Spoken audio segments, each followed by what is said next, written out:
এই মোবাইলটো হৈছে J7 মোবাইল। এই মোবাইলটো কাস্টমাৰ এজনে লৈ আহিছে।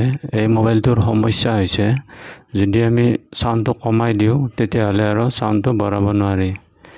যদি এনেকুৱা হৈ থাকে আমি কি কৰিব লাগে? সাধাৰণতে আমি সুইচটো চেঞ্জ কৰি দিব লাগে।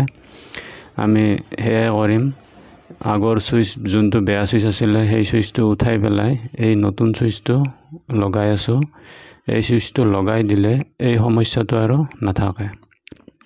যদি আপোনালোকৰো এনে সমস্যা হৈ আছে তেতিয়াহ'লে অতি কম দামত এই সুইচটো চেঞ্জ কৰি ল'ব, তেতিয়াহ'লে আপোনালোকৰো এই সমস্যাটো নাথাকিব। যদি ভিডিঅ'টো চাই পেলাই ভাল পালে লাইক শ্বেয়াৰ কমেন্ট কৰিবলৈ নাপাহৰিব। এয়া দেখিছে আমাৰ সুইচটো লগোৱা হৈ গ'ল। তাৰ পিছত আমি ভালদৰে জ্বালাইকেইটা তিনিটা পইণ্ট থাকে, এই তিনিটা পইণ্টত আমি জ্বালাইখিনি লগাই পেলাই ভালদৰে চাফা কৰি দিম। এয়া দেখিছে চাফা কৰি পেলাই আমি বৰ্ডত ফিটিং কৰি দিম।